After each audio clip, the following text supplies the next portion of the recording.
Què és la salut mental? Doncs gran pregunta. Ter saúde mental é ser feliz. But it's something wholesome, general well-being, peace, psychological happiness. Manter a felicidade mesmo que tenha havido uma falha.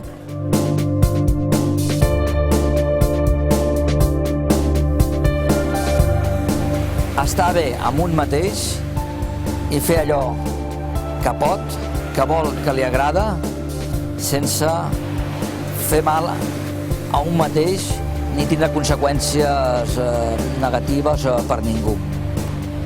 Tot el que provoqui patiment intens no seria salut mental. És veritat que el patiment psicològic existeix, que viure té patiment i té dificultats pròpies del fet de viure.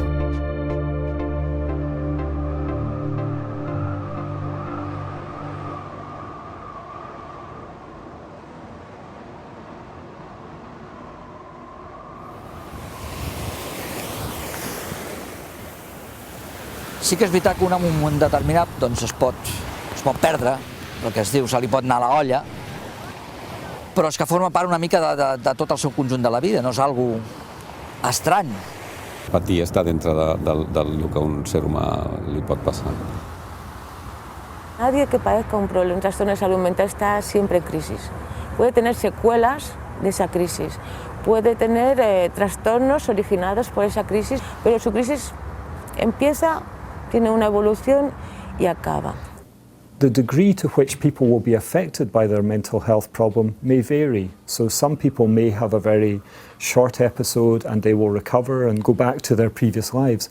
Others may have problems on and off over a number of years, and some may have problems for a good number of years.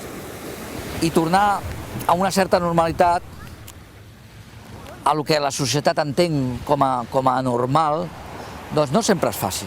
But what we are clear about is that people can recover. It doesn't mean they are necessarily cured, but it means that they can live a full life in spite of any mental health problem that they have.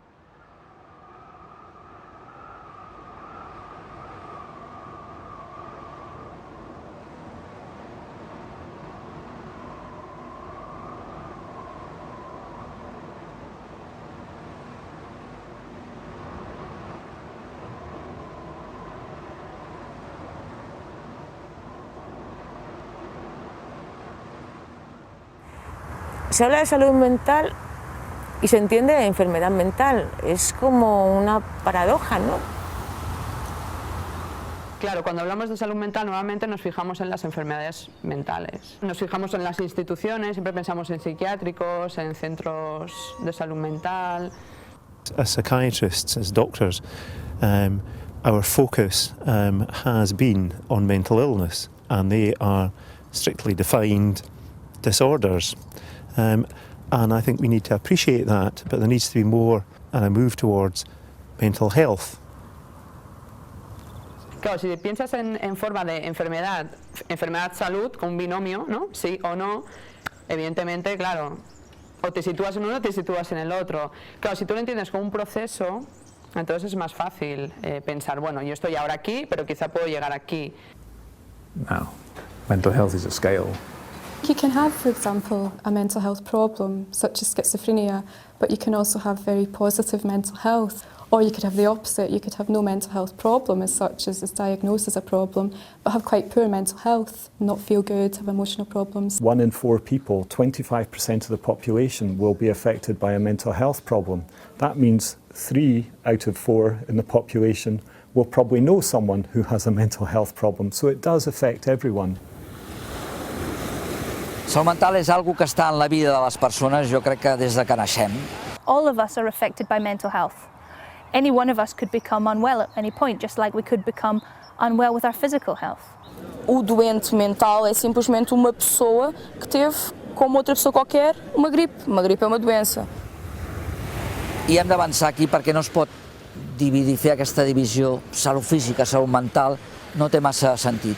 Most people enter services through crisis. When things go badly wrong. Por los servicios de salud mental, si estuvieran bien enfocados, tendría que pasar todo el mundo porque sería un aprendizaje para que todos disfrutáramos de una mejor vida. We could reduce the number of people who go in as an emergency admission or through accident and emergency, because people would see the warning signs earlier, and people would take better care earlier. Ahora, tal como está enfocado, pasan las personas que tienen un trastorno de salud mental y el resultado es que acaban con una peor vida.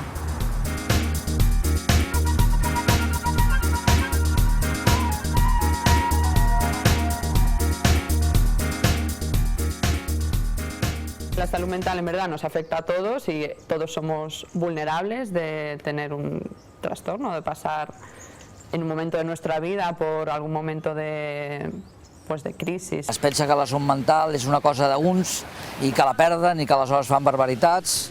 Yo creo que precisamente por eso, como crea mucho miedo, la gente lo sitúa fuera, como una forma de, no, es de ellos, a mí esto no me pasa. I think people are frightened of difference. I think people are frightened of pain. People are frightened of behaviour that seems a bit odd and a bit bizarre. This isn't something strange, it's a mental health problem, you know, it's nothing odd about it. And I think just getting rid of that history of seeing it as something to be feared and scared of. And this has become a whole part of our culture. So even though nearly all of us live in our own homes nowadays, there is still a fear of us. And there is still a lot of prejudice. Hi ha moltíssimes coses que estan passant i que han passat i que passaran que tenen a veure amb una visió absolutament sesgada, falsa i molt negativa d'aquesta situació humana, que és tenir un problema de salut mental. And because they're frightened of that, and because they don't understand it, in the past we were locked away out of sight of the community. Beneficiarii de servicii de sănătate mentală, spunem beneficiari, dar de fapt nu beneficiau de nimic, erau internați într-un spital de psihiatrie și punct. So they had only their imagination and the stories of the media to work out what we were really like, and they turned us into monsters. And they couldn't understand that we could live a normal life or that we could ever be a normal person or have similar emotions to them. Very often, if people are seen as different, they're seen as not having the same access to human rights.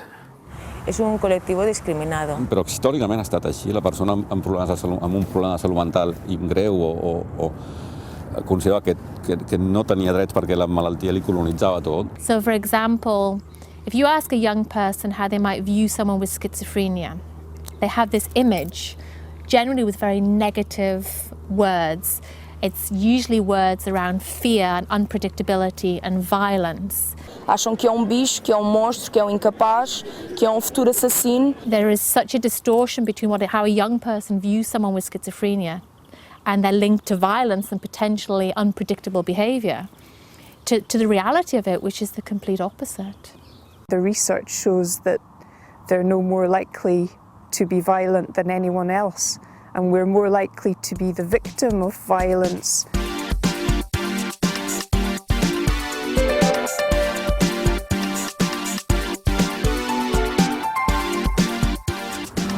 Porque seas rubio, ojos azules, significa unas cosas determinadas. Porque hayas pasado por un hospital significa otras cosas determinadas. Porque tengas una inclinación sexual significa unas cosas determinadas. Y esto lo marca la sociedad. Rechaza a un colectivo en concreto, le pone una marca, ¿no? Que el estigma es poner una marca a alguien, ¿no? People are not just gay, they're people. People are not solely black, they're people. People are not just people with mental illness. They're human beings with so many other parts to them. There's a lot of stigma attached to mental illness, and I think that it doesn't matter which country you're in the world. 30% of the people who have mental health problems don't want to speak to anybody about it. They can't tell people. Amaguen la seva condició d'haver estat amb problemes de salut mental. Because they're afraid that other people will draw back from them. And often that is correct.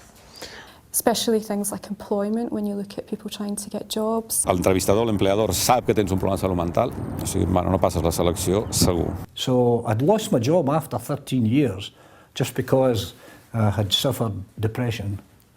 That stigma. Nosotros como parte de sociedad podemos incorporarlo dentro de nosotros y creérnoslo.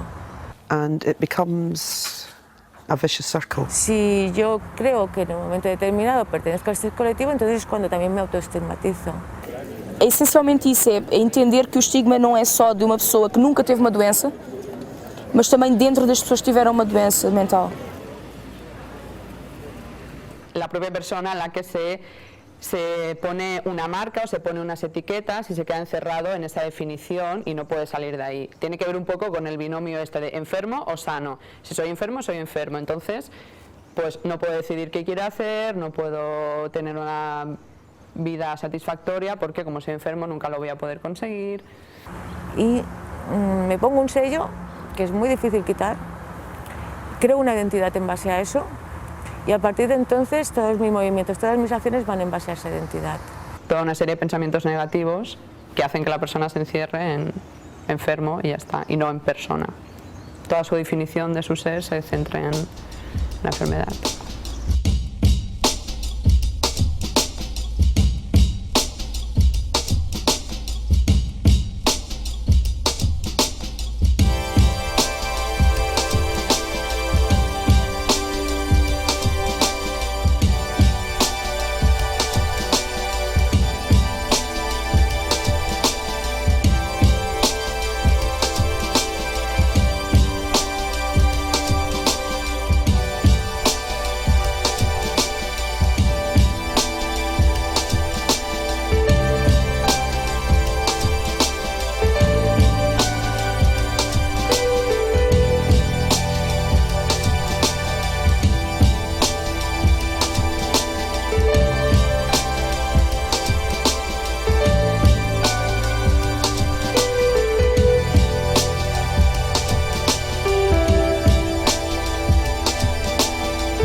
Imagineu-vos que el tanquen a un lloc, o sense tancar-lo està en el món, en la vida, va parlant i absolutament ningú l'escolta.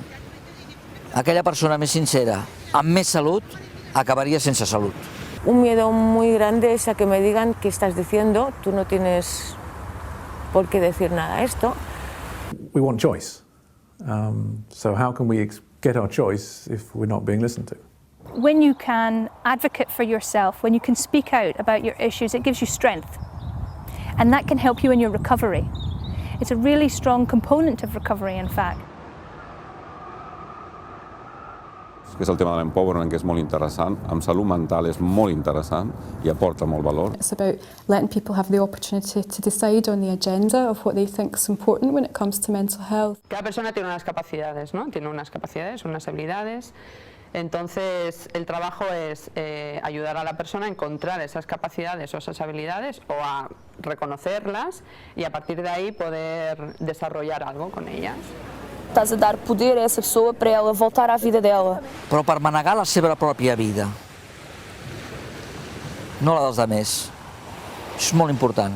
Básicamente es tener las riendas de tu vida, o sea, tener el control, las decisiones sobre tu vida. It's all about thinking for yourself and not letting other people think for you that are not really experienced enough to think for your best interest. D'alguna manera la recuperació passa perquè la persona recuperi poder, projecte de vida i no només que no tingui símptomes. Sobre todo es eso, yo creo que es el sentir el poder que se dice que es, bueno, pues sentir que eres capaz, ¿no? Y lo que más te puede ayudar es que alguien crea en ti.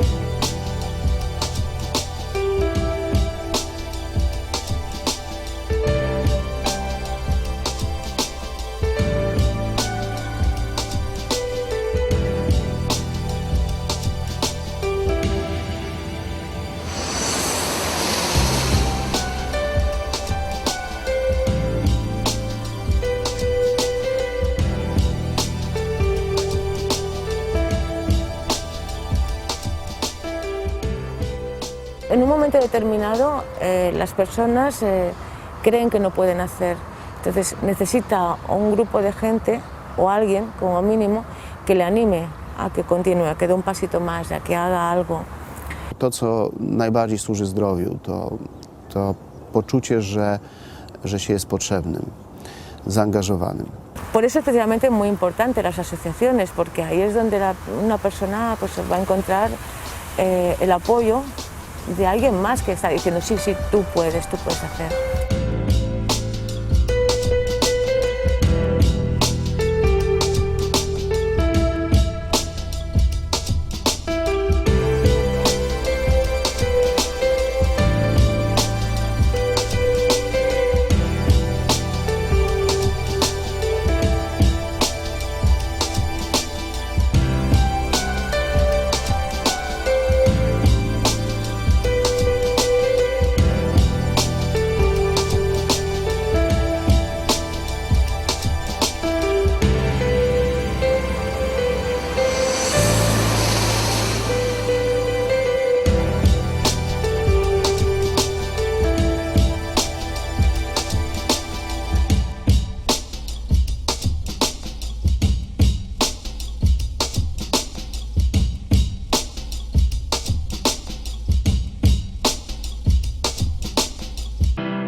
Being part of a user association can make a difference. It can make a huge difference to people's lives.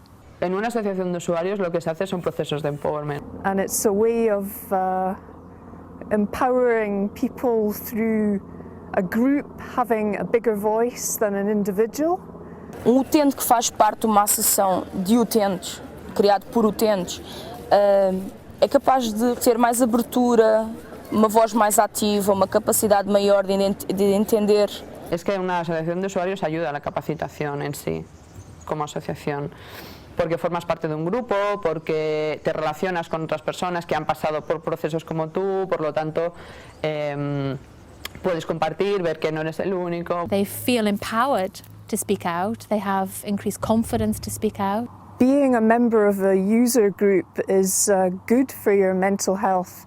Para que realmente se dé un cambio en la sociedad al respecto, es necesario que existan asociaciones, que se creen asociaciones o grupos que realmente crean que tienen que luchar por tomar las riendas de su vida independientemente y las riendas de la vida social del col·lectiu com a grup.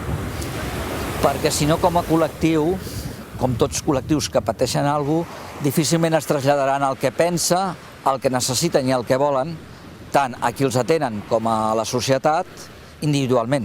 És agafar moltes idees i moltes vivències de moltes persones, anar-les a buscar activament, recollir-les, posar-les en valor en un document i portar-ho a moure-ho. Això, l'acció individual no ho pot fer de cap manera.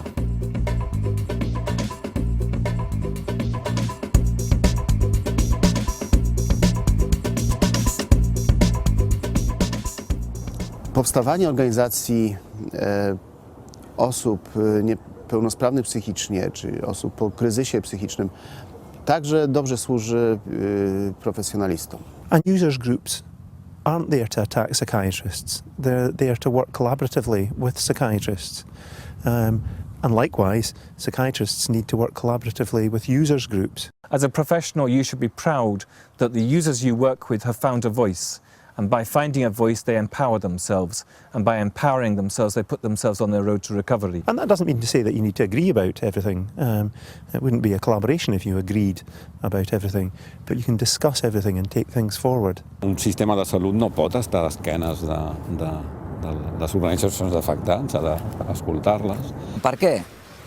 Doncs de cara a aportar la seva experiència per millorar tot els serveis i els tractaments a les persones amb un problema de salut. I que algunes coses no es veuen si no és des del punt de vista de l'usuari. És així. Si los usuarios están ahí, forman parte de eso, se les considera un elemento más a valorar, una opinión más a decidir, evidentemente yo creo que se puede mejorar bastante los servicios.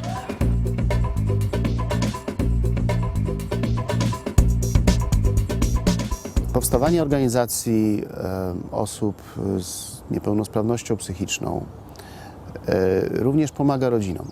And it's not just about making things better for someone who uses services, but also for the carer.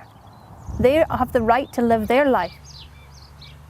I meet families, and sometimes the pain of what they witness us going through is very, very, very hard for them to cope with. And the burden of that means that they can sometimes lose faith in our abilities. I do take part in an association of carers. Quite often I'm aware that carers feel they know best and that the person needs to be looked after, needs perhaps to be kept at home, needs to be sheltered from their diagnosis and from how other people perceive them.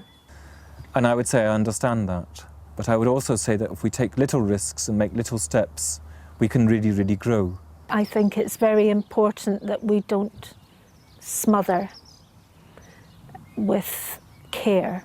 From the user's perspective, they need independence. They need to make their own mistakes in order to recover. I think it's essential that service users and their carers have their own supportive organisations. Because as a service user, I have a different voice, a separate voice, that gives both of us power. Instead of, if we were together, if we were under one umbrella, and it was both the voice of user and carer together, and it was one advocate speaking on behalf of us, that wouldn't work, because sometimes you're at odds, and someone's going to win. Someone is going to say, no, we can't speak out about that because we have an opposing view. And that's not right. That's not advocacy. So we need the families to have their voice, we need the users to have their voice, and sometimes we need the families and the users to have a combined voice. and we need us all to take the little risks that allow us to make that voice powerful.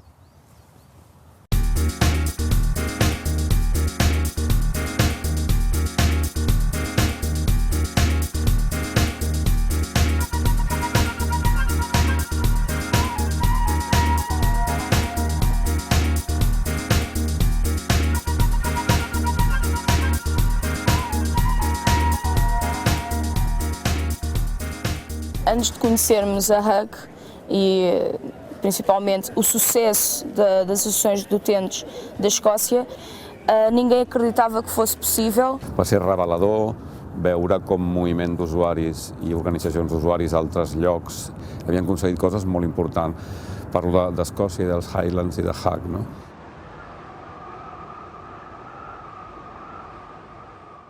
HUG is a group of people, of 360 people. We are a network of people who've all experienced some form of mental health problem. I suppose most of us at one time or another have been in hospital ourselves, and we meet together to change the world, to make it wake up and realise that it needs to change, to shake it and make it realise it needs to change. And we have two main objectives. One is to improve the services and the treatment that people receive within hospital, but also within community services, and to influence the policy and the strategy with which those services are embedded. And the other side of the work is challenging stigma and increasing public awareness of mental health issues. And we do that by talking about our lives, the things that are done to us, the treatments we get, the people around us, and we speak out on those issues to make people listen, to hear our voice, to understand, because we're experts by having been through what we've been, in what affects us, what helps us and what doesn't help us. We don't provide particular support. It's not like that. We are a voice for the people that are our members. It's very much not speaking for the person, but it's finding a way to support them to speak out for themselves. That's HUG, allowing me to speak out and be myself, and not to accept injustices. That I am a human being, I do have value as a human being, and I do have a voice. HUG's reputation speaks for itself in the sense that the messages that they deliver, whether they are verbal messages or written messages, immediately have credibility. We deliver training, mental health awareness training, to professionals. And that involves psychiatrists, social workers, nurses, as well as people like the police and people within NGOs and the voluntary sector. We also need to be ever guided by the people who are experiencing these conditions themselves, and their what they like, what they don't like, what they believe in, and take account of all of these factors in how we work with people. It's very difficult to speak about injustices by staff at user centres. If I'm brutally honest, initially I was a bit sceptical and possibly a bit threatened by people telling me how I should be working. We don't just talk to the professionals, we listen to them, and we have discussions and debates, and it's very interactive, it's very dynamic and it's very interactive, and that's the bit that I think people value hugely. The quality of the work they do to support the people who contribute to our programme is first class. We also have professionals telling us that it's given them greater confidence to practice. They have very significantly impacted on the way we practice in Scotland and in Highland. And I think I can honestly say they have very significantly impacted on the way I practice. And the work that I love and I'm absolutely impassioned about is working with young people. The anti-stigma work is going around schools talking about mental health and mental illness and what that entails and what it's like to be a young person going through that. I think it's very important for young people to learn about mental health issues, because it's just something that's not spoken about these days. It really helped me move on as well, because you're taking a really negative, horrible experience in your life, but you're getting something from it and you're turning it into almost like a piece of art. It completely changes their attitude and perspective about what they thought somebody with a mental illness had. It's just a part of them, and like all of us, we all have, you know, our own problems, and it's not something that determines who they are. It's just something that they have to live with, and I now see that as not half as big a deal as I used to, certainly. I'm no different from anyone else. Sometimes I feel different, so bad inside that I starve myself. But then people notice I'm getting too thin, and that I'm crying and crying. So they slag me off, act like I don't exist. And that makes me feel worse, because it hurts more when they treat me like that. But it doesn't have to be that way. See me. I'm a person, just like you. See Me is the national anti-stigma campaign in Scotland, and it came together around about 2001 when 5 organisations decided that we wanted to try and do something about the stigma that is attached to mental ill health in Scotland. Certainly the Scottish Government invested and have invested and continue to invest a lot of money in this work. We've spent about £1 million a year for the last 6 years on stigma work within Scotland. Our long-term ambition is that we will eliminate stigma in relation to mental ill health in Scotland.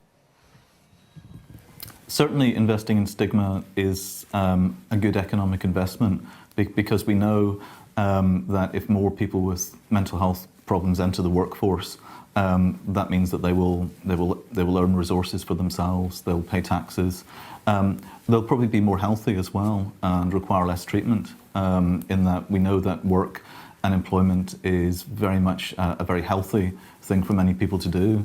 And so, you know, we see the relatively small amounts that stigma campaigns as being very, very worthwhile. When I first had a mental health problem, I was scared. You were scared? He calls me up in the middle of the night. I was making no sense. I was a bit annoyed. He was raging. I go round and something's like wrong. I'd hidden it so long. I got to the doctors, got help. You still didn't want folk to know? Didn't want to answer the door? Only because I knew it was you. And I just kept going round? Aye, like a stuck record. Need anything, want to play golf. But I was scared to go out. You're scared? You'd get beat at golf. That's what I like about you, Johnny. You didn't change. And I get better. For people with a mental health problem, what you do makes a difference. Be there, be yourself. We find the user movement very helpful in Scotland for a number of reasons. They help us in the design and development of policy. They identify what the priorities are for service users and carers. And sometimes those priorities are difficult for us. They're not always easy for us. But it means that we do have to address the real issues and the real lived experience of people. And it was a slow process. Initially, people found it very difficult to believe that there was any reason we needed a voice. But slowly we gained allies, and we had people in England who were doing the same thing, and a body of literature and evidence that showed there was a moral and ethical and also an evidence-based need for a voice. And more especially, I think the Scottish Government want to listen to service users now, which, in my opinion, they didn't do before. Very often we focus and we think about treatment, as though treatment is the only issue. But that wasn't the most important thing that service users told us. They said the most important thing to them was how people treated them, not the treatment that they got. And that's led us to develop something called the Scottish Recovery Indicator, which is a way that we use to assess services, to see the degree to which those services reflect the principles and expectations that service users and we have about how care is delivered. And that we think that's incredibly powerful. Mental health work in Scotland has changed dramatically over the last 20 years. You can tell by the size of our psychiatric hospitals. They're shrinking. They're becoming, very small in comparison with the big institutions we used to have. We've seen the closure of the long-stay large hospitals and being replaced with services either in the community or in smaller, more specialist hospitals. Sometimes my well-being is better when I go and live with a certain person, or in a certain area. So those things are important, and it's about sitting and listening to people rather than just thinking of medication. So one of the big developments is in choice, and another massive development is in the shift to people living and working and breathing in their own communities. HUG started about 12 years ago and is now a very developed group, but there are also other groups across Scotland. We have Acumen, we have Augment, we have Plus, we have Vox, our national voice, we have Lanarkshire Links, we have Edinburgh Users Forum, East Lothian Involvement Group. These groups are all over the country and they're slowly beginning to grow, and there's a stronger and stronger need for these groups to exist in every region, so that between them they can work locally and feed in nationally and hopefully feed in internationally to make a change that occurs across the world, because the things that we experience in Scotland also happen in other countries, and we need to join with users in every part of the world to say that some of the injustices we go through, we can, by gaining strength together, change through having a united voice. Because quite often the problem is people don't know it's possible. It's an education issue. And now we've educated, it's now the hard work time. Now people have to go and do that in their own back gardens, in their own countries.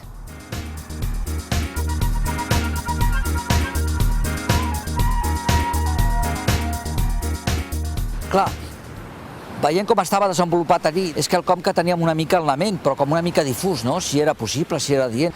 I allò ens va donar una mica la mida que allò era possible i que allò tenia que anar cap allí. Pero yo creo que lo más importante fue el decir, ostras, se puede hacer. El camí que aquí sembla una utopia, una cosa molt complicada i molt difícil a altres llocs, havien aconseguit grans coses.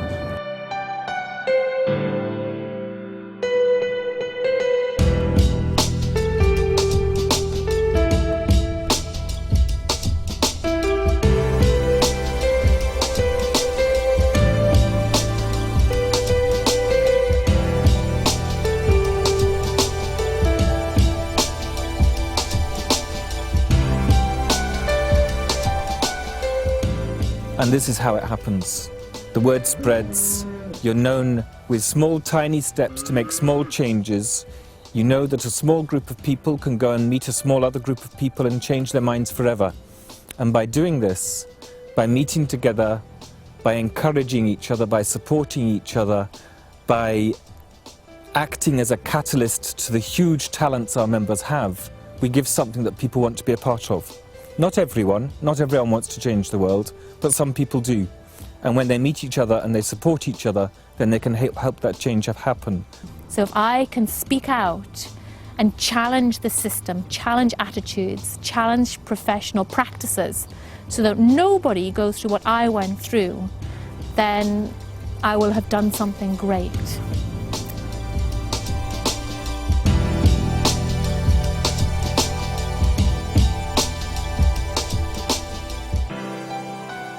How do you see a person with mental health problems? What do you see there? Faries el mateix si fos un amic teu? How would it feel if your voice and your experience weren't respected? Why would you not speak out if you think that the way you live your life is unfair and unjust? How can we understand what the impact of what we're going to do will be if we don't engage and discuss and consult with the people who are going to be receiving a service? Creus que el que fas ajuda a la persona a tenir, a recuperar un projecte de vida? O no?